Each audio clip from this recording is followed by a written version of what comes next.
Bayangkan kau rela membuang gelar dokter dan tidur di kasur berjamur demi cinta pada pria miskin, hanya untuk mengetahui bahwa kemiskinan itu hanyalah sebuah sandiwara. Citra memilih hidup melarat bersama Damar, tukang ojek sederhana yang ia kira tulus, sampai sebuah undangan makan malam mewah menghancurkan segalanya. Di hotel bintang 5 itu, suaminya yang biasa bau matahari tiba-tiba muncul dengan setelan jas Italia dan aura kekuasaan yang mengintimidasi. Damar ternyata adalah pewaris tunggal dinasti bisnis raksasa yang sedang melarikan diri dari kutukan sejarah keluarganya. Sebuah rahasia kelam yang melibatkan kematian misterius dan manipulasi kekuasaan. Apakah Citra benar-benar dicintai, atau ia hanya menjadi pion dalam eksperimen sosial suaminya? Bersiaplah menelusuri kisah tentang pengkhianatan status, luka masa lalu, dan perlawanan terhadap takdir yang penuh kejutan ini. Dunia ini memiliki mekanisme yang lucu sekaligus kejam dalam menentukan harga diri seseorang. Bagi sebagian orang, harga diri terletak pada selembar kertas ijazah atau deretan angka di rekening bank. Namaku Citra, usia 27 tahun, dan aku baru saja melakukan bunuh diri sosial yang paling spektakuler dalam sejarah keluargaku. Sebagai seorang dokter lulusan universitas ternama dan putri sulung dari dinasti properti serta akademisi hukum, takdirku seharusnya sudah tertulis dengan tinta emas. Menikahi sesama dokter atau pengusaha, lalu hidup nyaman dalam gelembung kemewahan. Namun, aku meludahi naskah itu. Aku memilih menikahi Damar, seorang tukang ojek pangkalan yang bahkan tidak tamat sekolah menengah atas. Keputusan ini bukan hanya memicu kemarahan, ini memicu perang. Ayahku, seorang taipan properti yang biasa disembah kolega bisnisnya, menatapku dengan jijik seolah aku adalah investasi gagal yang harus segera dilikuidasi. Ibuku, dosen hukum yang menjunjung tinggi logika di atas perasaan, hanya memberikan satu kalimat vonis, kamu membuang berlian demi memungut batu kali. Tidak ada air mata perpisahan, yang ada hanya suara pintu gerbang rumah mewah kami yang dibanting keras di depan wajahku. Sejak detik itu, akses ke rekening, mobil, dan nama besar keluarga dicabut. Aku resmi menjadi orang asing bagi darah dagingku sendiri. Pernikahan kami jauh dari kata romantis seperti di novel picisan. Kami menikah di masjid kecil dengan mas kawin seperangkat alat salat dan uang tunai seadanya. Tidak ada resepsi, tidak ada gaun putih, hanya tatapan sinis tetangga dan gunjingan yang terdengar jelas di telinga. Dokter kok goblok, bisik mereka. Pasti kena pelet. Aku mencoba menulikan telinga, meyakinkan diriku bahwa cinta Damar adalah satu-satunya validasi yang kubutuhkan. Damar berbeda. Dia memiliki ketenangan yang tidak dimiliki laki-laki kaya yang biasa kencani. Dia tidak berusaha membeliku dengan tas bermerek, dia membelikanku waktu dan perhatian.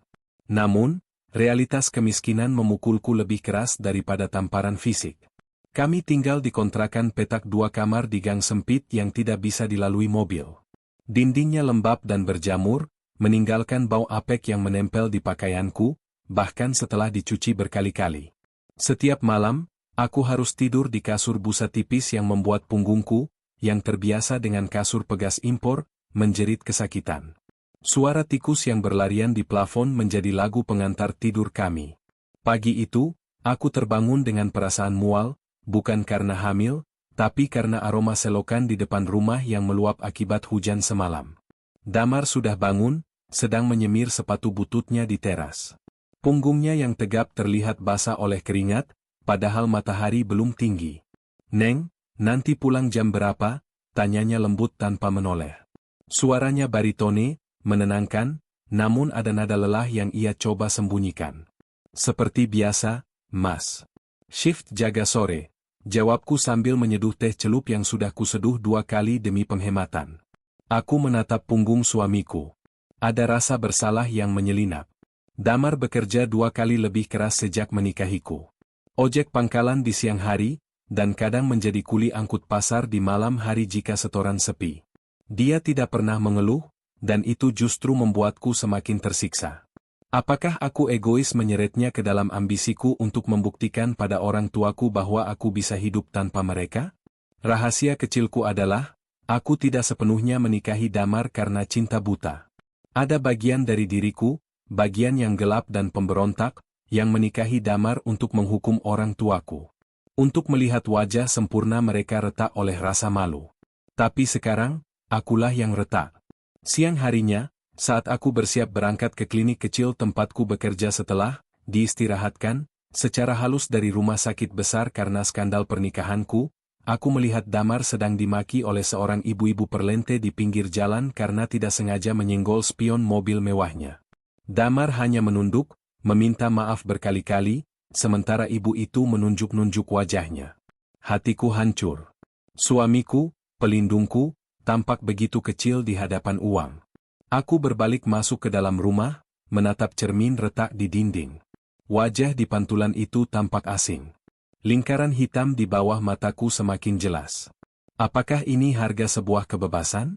Atau aku hanya sedang menipu diri sendiri bahwa hidup melarat ini mulia?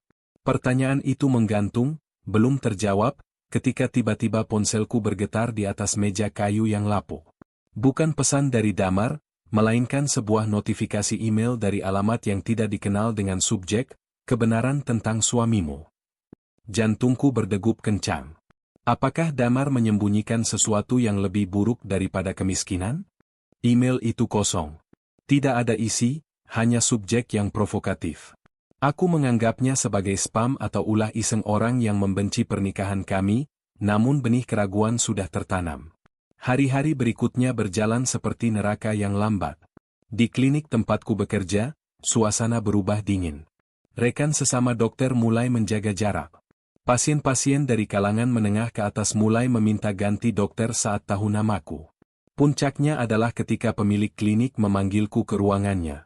"Dokter Citra," ucapnya tanpa menatap mataku, sibuk memutar pena mahal di jarinya. "Kami sangat menghargai kinerja Anda. Tapi, kami mendapat keluhan dari beberapa donatur klinik. Citra klinik ini agak terganggu dengan gosip tentang kehidupan pribadi Anda. Kami rasa Anda butuh istirahat panjang." Dipecat. Lagi. Bukan karena inkompetensi, tapi karena siapa yang kunikahi. Aku berjalan keluar dengan langkah gontai. Matahari Jakarta terasa membakar kulit, tapi aku merasa kedinginan. Gelar dokterku, kebanggaanku, kini tak lebih dari sekadar kertas bungkus gorengan di mata masyarakat yang gila status.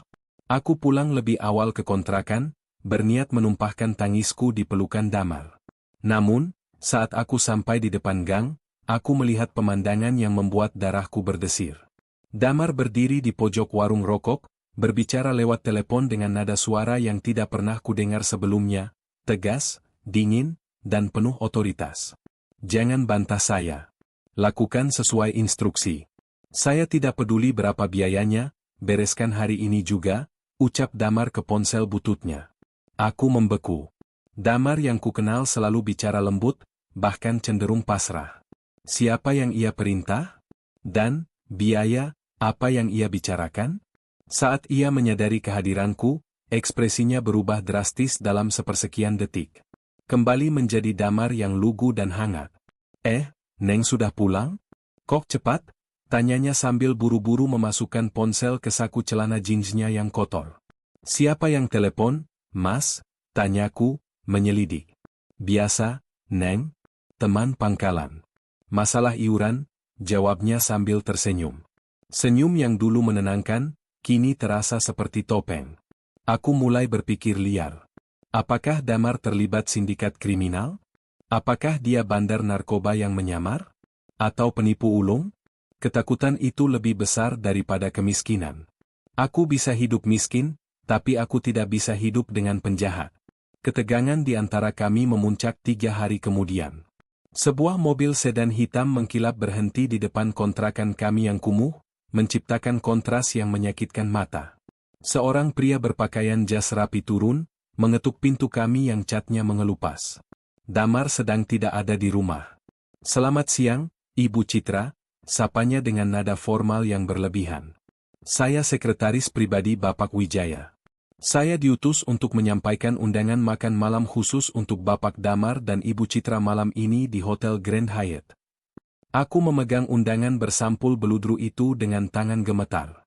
Di dalamnya tertulis nama suamiku dengan tinta emas, Damar Setiawan Putra. Bukan sekadar Damar. Ada nama belakang yang terdengar asing namun berwibawa. "Tunggu, Pak." Anda pasti salah orang. Suami saya tukang ojek, sanggahku. Pria itu tersenyum tipis, senyum yang menyimpan rahasia. Kami tidak pernah salah alamat, Bu Dokter. Mobil jemputan akan tiba pukul 7 malam. Mohon berpakaian formal. Ketika Damar pulang sore harinya, aku melempar undangan itu ke hadapannya. Jelaskan, Mas. Siapa kamu sebenarnya? Kenapa ada orang kaya yang mengundang kita? Apa kamu punya utang pada rentenir kelas kakap? Damar menatap undangan itu, lalu menatapku. Matanya yang biasanya teduh kini terlihat gelap dan dalam. Datanglah, Citra. Pakai baju terbaikmu. Aku akan menyusul. Jangan pulang sebelum semua pertanyaanmu terjawab. Aku janji, malam ini tidak ada lagi rahasia. Malam itu, aku mengenakan satu-satunya blazer layak yang tersisa dan rok panjang hitam. Aku duduk di dalam taksi mewah yang menjemputku, merasa seperti domba yang diantar ke pembantaian. Hotel bintang 5 itu menyambutku dengan kemewahan yang menyesakkan. Aroma parfum mahal, denting gelas kristal, dan tawarnya orang-orang kaya membuatku mual. Pelayan mengantarku ke ruang VIP. Di sana, sudah duduk sekelompok orang yang tampak seperti juri kehidupan. 5 pria paruh baya dengan cerutu, dan 1 wanita yang duduk di tengah seperti ratu lebah. Tatapan mereka saat aku masuk adalah campuran antara rasa geli dan penghinaan. Jadi ini, istri pilihan sang pangeran, cemooh seorang pria botak di ujung meja. Selera yang sangat merakyat. Aku duduk di kursi yang disediakan, meremas tanganku sendiri hingga memutih. Aku sendirian, dikelilingi serigala, dan suamiku entah di mana. Tiba-tiba, pintu ganda ruangan itu terbuka lebar. Langkah kaki mantap terdengar menghantam lantai marmer. Aku menoleh, dan napasku tercekat di tenggorokan. Itu Damar. Tapi bukan Damarku. Tukang ojek dekil itu lenyap. Di sana berdiri seorang pria dengan setelan jas navy buatan penjahit ternama Italia yang membalut tubuh tegapnya dengan sempurna. Rambutnya ditata rapi ke belakang, wajahnya bersih tercukur, dan aura kekuasaan memancar darinya begitu kuat hingga membuat ruangan itu senyap seketika. Ia bukan lagi pria yang meminta maaf karena menyenggol spion. Ia adalah pria yang bisa membeli pabrik mobilnya. Damar berjalan lurus ke arahku, tidak mempedulikan tatapan kaget orang-orang di ruangan itu, lalu berdiri di samping kursiku. Ia meletakkan tangannya di bahuku, bukan sebagai sandaran, tapi sebagai klaim kepemilikan. Maaf terlambat, suaranya berat dan penuh percaya diri. Mari kita mulai persidangannya. Keheningan di ruangan VIP itu begitu padat hingga rasanya bisa diiris dengan pisau. Damar, suamiku yang biasanya bau matahari dan oli, kini beraroma sandalwood dan uang lama. Ia menarik kursi di sebelahku dan duduk dengan gerakan yang terlatih, seolah ia telah melakukan ini seumur hidupnya. Dan memang, ternyata ia telah melakukannya. Perkenalkan, suara wanita di tengah meja memecah keheningan. Itu Ibu Ratna, wanita yang tatapannya setajam silet. Untuk yang belum tahu, wanita di sebelah anak saya ini adalah Citra. Dokter yang memilih hidup di selokan daripada di istana. Aku merasakan darah naik ke wajahku. Penghinaan itu begitu telanjang. Damar tidak tinggal diam. Jaga bicaramu, Bu. Citra adalah istriku yang sah. Dan dia satu-satunya alasan aku sudi menginjakkan kaki lagi di gedung ini. Fakta demi fakta mulai terungkap dalam percakapan yang penuh racun itu. Damar bukanlah orang miskin. Ia adalah Damar Setiawan Putra, pewaris tunggal Wijaya Transport, perusahaan transportasi raksasa yang armadanya menguasai jalanan lintas provinsi. Ia menghilang 2 tahun lalu, menolak meneruskan tahta bisnis yang ia anggap kotor dan penuh intrik. Ia memilih menjadi tukang ojek untuk mencari kebenaran yang tidak bisa dibeli dengan uang, ketulusan. Kau sebut ini ketulusan? Sela pria botak tadi, yang ternyata adalah Paman Suryo, figur licik dalam keluarga. Dia menikahimu karena mengira kau miskin dan mudah dikendalikan. Dan dia, Paman Suryo menunjukku dengan ujung cerutunya, dia pasti punya agenda sendiri. Tidak ada wanita waras yang mau menikahi tukang ojek kecuali dia putus asa atau punya cacat tersembunyi. Cukup, bentak Damar. Suaranya menggelegar, membuat gelas-gelas di meja bergetar. Aku menikahi Citra karena hanya dia yang melihatku sebagai manusia, bukan sebagai mesin pencetak uang seperti kalian melihatku. Jika syarat untuk kembali memimpin perusahaan adalah menceraikan dia, maka kalian boleh bakar perusahaan itu sampai jadi abu. Aku tidak butuh warisan kalian. Pernyataan itu adalah bom atom. Wajah Ibu Ratna memucat. Paman Suryo tersenyum licik, seolah mendapatkan apa yang ia inginkan. Aku duduk di sana, merasa seperti boneka yang sedang diperebutkan. Ada rasa bangga melihat Damar membelaku, tapi rasa sakit yang lebih besar menghantam dadaku. Aku merasa ditipu. Selama ini aku berjuang melawan lapar, menahan malu, meminjam uang tetangga untuk tambal ban, sementara suamiku bisa saja menyelesaikan semua masalah itu dengan satu jentikan jari. Kejujurannya terasa seperti pengkhianatan.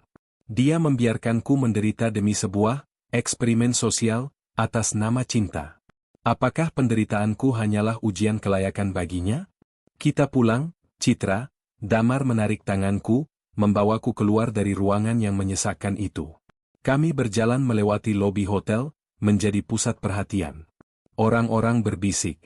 Tapi kali ini, bukan tatapan jijik, melainkan tatapan lapar akan skandal. Malam itu, di kontrakan kami yang masih kumuh, kami bertengkar hebat. Bukan dengan teriakan, tapi dengan kebisuan yang mematikan. Damar mencoba menjelaskan, tapi aku menolak mendengarkan. Aku tidur membelakanginya, merasa tidur di sebelah orang asing.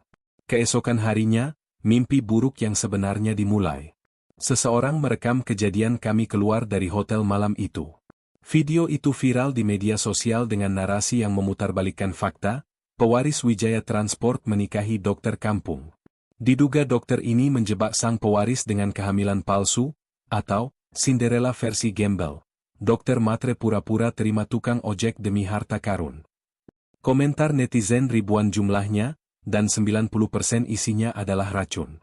Mereka membedah penampilanku, riwayat pendidikanku, bahkan keluargaku yang sudah membuangku. Mantan dosenku membuat status sindiran tentang etika. Tetangga kontrakan mulai mencemooh terang-terangan. Pantesan mau hidup susah, ternyata investasinya jangka panjangnya, Bu Dokter, celetuk seorang tetangga saat aku menjemur pakaian. Aku hancur. Pertahananku runtuh. Aku tidak menikah demi harta. Aku tidak tahu dia kaya. Tapi dunia tidak peduli dengan kebenaran, dunia hanya peduli dengan sensasi. Damar sedang di luar mengurus sesuatu, mungkin mencoba meredam berita itu. Aku mengambil tas ranselku, memasukkan beberapa potong baju, dompet, dan ponsel. Aku menulis selembar surat singkat, cintamu terlalu mahal, Mas. Aku tidak mampu membelinya. Aku kabur. Bukan karena aku tidak mencintainya, tapi karena aku perlu menyelamatkan sisa kewarasanku yang masih ada. Aku tidak tahu bahwa pelarianku justru akan menuntunku pada rahasia tergelap keluarga Wijaya yang bahkan Damar sendiri tidak mengetahuinya. Aku melarikan diri ke rumah Lina, teman kuliahku yang bekerja sebagai bidan di pinggiran kota. Lina tidak banyak bertanya saat melihat mataku bengkak dan wajahku pucat. Dia memberiku tempat bersembunyi, jauh dari jangkauan internet dan mulut berbisa netizen. Namun, ketenangan itu hanya ilusi sementara. Pada hari keempat, sebuah pesan masuk ke ponselku dari nomor tak dikenal. Ibu Citra, saya Mbak Yati, mantan pembantu keluarga Wijaya. Jangan menyerah pada Mas Damar. Ibu perlu tahu sejarah yang mereka kubur. Datanglah ke rumah tua di Banyu Asri. Kuncinya ada di bawah pot bunga Kamboja layu di teras. Insting logisku mengatakan ini jebakan. Tapi rasa ingin tahu, dan harapan bahwa mungkin ada alasan untuk semua kegilaan ini, mendorongku pergi. Banyu Asri adalah daerah terpencil di kaki gunung, 2 jam perjalanan dari tempatku bersembunyi. Rumah itu berdiri seperti bangkai raksasa di tengah kebun teh yang tak terurus. Arsitektur kolonial Belanda dengan cat putih yang mengelupas, jendela-jendela tinggi yang gelap, dan aura kesedihan yang pekat. Aku menemukan kuncinya. Pintu berderit saat kubuka, melepaskan aroma debu dan kenangan basi. Rumah itu kosong, perabotannya ditutupi kain putih seperti hantu. Aku mengikuti instruksi di pesan selanjutnya yang memintaku masuk ke ruang kerja di lantai 2. Di sana, di dalam laci meja yang terkunci, yang kuncinya ditempel di bawah meja dengan selotip, Aku menemukan sebuah buku harian tua dan tumpukan dokumen medis. Pemilik buku harian itu bernama Sari. Nama yang asing bagiku. Saat aku membacanya, napasku tercekat. Sari adalah adik perempuan ayah Damar. Tante Damar. Dia menulis dengan tulisan tangan yang indah namun penuh tekanan emosi. Sari jatuh cinta pada seorang pria miskin, tapi keluarga memaksanya menikahi pria pilihan mereka demi ekspansi bisnis, Suryo. Paman Suryo yang menghinaku di hotel itu. Diari itu menceritakan penyiksaan psikologis yang dialami Sari. Suryo tidak mencintainya, dia hanya mencintai akses ke kekayaan Wijaya. Sari dipaksa minum obat penenang, diisolasi dari dunia luar, dan akhirnya, catatan medis menunjukkan dia meninggal karena overdosis tidak sengaja. Tapi halaman terakhir diari itu menyiratkan sebaliknya, mereka ingin mengambil jiwaku setelah mengambil hartaku. Aku memilih pergi dengan caraku sendiri. Ternyata, kekayaan keluarga ini dibangun di atas mayat seorang wanita yang dikorbankan. Dan Paman Suryo, pria yang berlagak suci itu, adalah monster yang sebenarnya. Dia yang merancang aturan bahwa pewaris harus menikah dengan kalangan sederajat agar dia bisa terus mengontrol aset lewat pernikahan-pernikahan strategis. Kau sudah menemukannya, suara berat mengejutkanku. Aku berbalik. Damar berdiri di ambang pintu. Dia tampak berantakan. Matanya merah, rambutnya acak-acakan, napasnya terengah-engah. Dia pasti mencariku kemana-mana. Mas? Suaraku tercekat. Aku mengangkat diari itu. Tantemu, dia tidak gila. Dia dibunuh perlahan oleh suaminya. Damar berjalan mendekat, mengambil buku itu. Tangannya gemetar hebat saat membaca halaman demi halaman. Air mata menetes dari matanya yang keras. Aku ingat Tante Sari, bisiknya. Dia satu-satunya yang baik padaku saat kecil. Dia sering memberiku permen diam-diam. Lalu tiba-tiba dia hilang. Ayah bilang dia sakit jiwa. Ternyata, Damar jatuh berlutut, menangis tanpa suara. Pria yang begitu kuat menahan kemiskinan fisik, runtuh oleh kemiskinan moral keluarganya sendiri. Aku memeluknya. Di rumah tua yang penuh hantu masa lalu itu, kemarahan dan rasa tertipuku menguap. Aku sadar, Damar bukan menyembunyikan kekayaannya karena sombong. Dia lari karena dia takut menjadi monster seperti paman dan ayahnya. Dia mencari kemanusiaan di tempat yang paling rendah karena di puncak sana, kemanusiaan sudah mati. Maafkan aku, Citra, isaknya di pelukanku. Aku pengecut. Aku seharusnya melawan mereka dari awal, bukan lari dan menyeretmu dalam sandiwara ini. Kita tidak lari lagi, Mas, ucapku tegas, merasakan kekuatan baru tumbuh di hatiku. Kita punya bukti.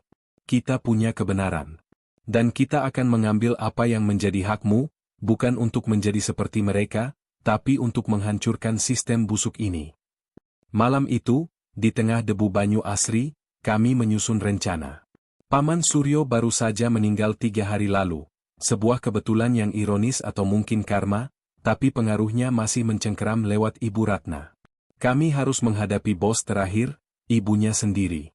Kami kembali ke Jakarta bukan sebagai korban, tapi sebagai penuntut. Damar mengenakan kemeja flanel sederhananya, dan aku memakai pakaianku yang biasa. Kami tidak perlu kostum mahal untuk menghadapi mereka. Kebenaran adalah baju zirah kami. Rumah utama keluarga Wijaya terasa dingin seperti kamar mayat. Ibu Ratna duduk di ruang tamu, ditemani pengacara keluarga. Di atas meja sudah tergeletak dokumen pelepasan hak waris. Bagus, kalian datang, kata Ibu Ratna tanpa basa-basi. Tanda tangani ini, dan kalian akan mendapatkan pesangon cukup untuk hidup layak, asalkan kalian pergi dari kota ini dan tidak pernah memakai nama Wijaya lagi. Damar mengambil dokumen itu, membacanya sekilas, lalu merobeknya menjadi 2. Suara kertas sobek itu menggema nyaring di ruangan besar itu. Pengacara ternganga. Ibu Ratna berdiri, wajahnya merah padam karena murka. Berani sekali kamu. Kamu pikir kamu siapa? Tanpa uang keluarga ini, kamu hanya sampah, teriak Ibu Ratna. Aku anakmu, Bu, jawab Damar tenang, namun tajam. Dan aku datang untuk menyelamatkan ibu dari hantu Paman Suryo. Aku maju, meletakkan diari Tante Sari di atas meja marmer yang dingin itu. Bacalah, Bu. Ini tulisan tangan adik ipar ibu. Wanita yang ibu pikir gila. Bacalah bagaimana suami ibu dan Paman Suryo merencanakan semuanya. Bagaimana mereka menjadikan pernikahan sebagai transaksi bisnis dan wanita sebagai sapi perah. Ibu Ratna menatap buku itu dengan jijik, tapi rasa penasaran mengalahkannya. Ia membukanya. Semakin ia membaca, semakin pucat wajahnya. Tangannya mulai gemetar. Pertahanan dirinya yang sempurna mulai retak. Dia membaca tentang bagaimana Suryo memanipulasi semua orang, termasuk dirinya, untuk mempertahankan kendali perusahaan. Bagaimana Suryo mengejek Ratna di belakang punggungnya sebagai boneka ambisius yang mudah disetir. Suasana hening mencekam selama 10 menit. Hanya suara lembaran kertas tua yang dibalik. Akhirnya, Ibu Ratna menutup buku itu. Bahunya turun. Topeng wanita besinya hancur. Dia tidak menangis. Wanita seperti dia lupa caranya menangis, tapi dia terlihat tua, sangat tua, dalam sekejap mata. Suryo bilang, ini semua demi kebaikan keluarga, bisiknya, suaranya serak. Dia bilang Sari lemah. Sari tidak lemah. Dia sendirian, Bu. Seperti Damar yang sendirian selama ini, kataku memberanikan diri. Ibu Ratna menatap Damar, lalu menatapku. Untuk pertama kalinya, dia melihat kami. Benar-benar melihat. Bukan sebagai aset atau liabilitas, tapi sebagai manusia. Dia memberi isyarat pada pengacara untuk pergi. Apa yang kalian inginkan? Tanyanya lelah. Perusahaan? Uang? Ambil semuanya. Aku lelah. Damar menggenggam tanganku. Kami tidak mau perusahaan itu jika dikelola dengan cara lama. Kami mau ibu membersihkan manajemen. Pecat kroni-kroni Suryo. Gunakan keuntungan untuk sesuatu yang nyata, bukan cuma menimbun aset. Dan satu lagi. Damar menatapku penuh cinta. Biarkan kami hidup dengan cara kami sendiri.